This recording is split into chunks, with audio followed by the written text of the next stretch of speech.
Hi dears, എല്ലാവരും happy അല്ലേ? Welcome to our channel. നമ്മുടെ മൂന്നാർ യാത്രയിൽ ആദ്യം പോയ കരിമുട്ടി വാട്ടർഫോൾസിലെയും എക്കോ ഷോപ്പിലെയും കാഴ്ചകളാണ് ഈ വീഡിയോയിൽ. നമ്മൾ പ്രഭാത ഭക്ഷണം കയ്യിൽ കരുതിയിരുന്നു. അതും കഴിച്ച് ഒരു ചായയും കുടിച്ച ശേഷം യാത്ര തുടർന്നു. ചിന്നാർ ചെക്ക് പോസ്റ്റിൽ വണ്ടി നിർത്തി. അവിടെ ഒരു ചെറിയ കടയിൽ നിന്നും കുറെ പേർ ഭക്ഷണം കഴിക്കുന്നത് കണ്ടു. പ്രായം വെറും ഒരു നമ്പർ മാത്രം എന്ന് ഉറപ്പിക്കുന്ന ഒരു കാഴ്ചയല്ലേ കണ്ടത്. വണ്ടിയിലെ ജനാലകളെല്ലാം അടയ്ക്കാൻ പറഞ്ഞിരുന്നു. കുരങ്ങുകളുടെ ശല്യം കൂടുതലാണത്രേ ഇവിടെ. മൂന്നാറിലേക്കുള്ള യാത്രയിൽ ഒരുപാട് വെള്ളച്ചാട്ടങ്ങൾ കാണാം. ഇതാണ് തൂമാനം വെള്ളച്ചാട്ടം. എത്ര മനോഹരമാണല്ലേ. ചിന്നാർ വൈൽഡ് ലൈഫ് സെഞ്ചുറി നമ്മളെ വെൽക്കം ചെയ്യുന്നുണ്ട്. എക്കോ ഷോപ്പിന്റെ പേര് സ്റ്റാർ ടോർട്ടിസ് എന്നാണ്. ഒരു ടീ ഷോപ്പും കാണാം. ഇതാണ് മനോഹരവും ശുദ്ധവും പ്രകൃതിദത്തവുമായ കരിമുട്ടി വെള്ളച്ചാട്ടം. റോഡിനരികെ തന്നെ വീഴുന്നതുകൊണ്ട് അതിന്റെ മുഴുവൻ ഭംഗിയും വെള്ളച്ചാട്ടത്തിന് കുറുകെയുള്ള പാലത്തിൽ നിന്ന് തന്നെ ആസ്വദിക്കാം.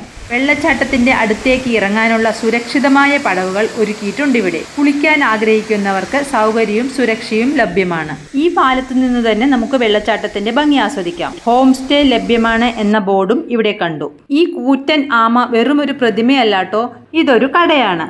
മൂന്നാറിന്റെ സ്പെഷ്യൽ ഐറ്റംസ് ഇവിടെ ലഭ്യമാണ്. ഇന്ന് അത്തപ്പൂക്കളവും കണ്ടു. 2015 മന്ത്രിയായിരുന്ന ശ്രീ തിരുവഞ്ചൂർ രാധാകൃഷ്ണനാണ് ഈ എക്കോ ഷോപ്പ് ഇനോഗ്രേറ്റ് ചെയ്തിരിക്കുന്നത്. പച്ചപ്പുള്ള പുൽമൈതാനങ്ങളുടെയും കാടുകളുടെയും ഇടയിലൂടെ മലകൾക്ക് മുകളിൽ നിന്ന് വെള്ളം ഒഴുകി വരുന്നത് കാണാം. നിരവധി ഔഷധ സസ്യങ്ങളിലൂടെ ഒഴുകിയെത്തുന്നതുകൊണ്ട് ഈ വെള്ളത്തിന് ഒരുപാട് ഔഷധ ഗുണങ്ങളുമുണ്ട്.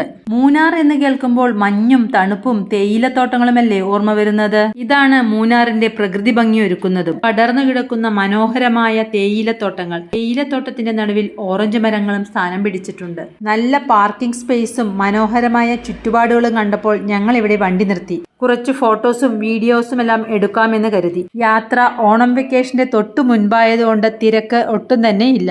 പുതുതായി ടീ പ്ലാന്റേഷൻ നടത്തുകയാണെന്ന് തോന്നുന്നു. നിലമൊരുക്കി തറികൾ വച്ചു പിടിപ്പിച്ചിട്ടുണ്ട്. കൂടുതൽ മൂന്നാർ വിശേഷങ്ങൾ അടുത്ത വീഡിയോയിൽ. ബൈ.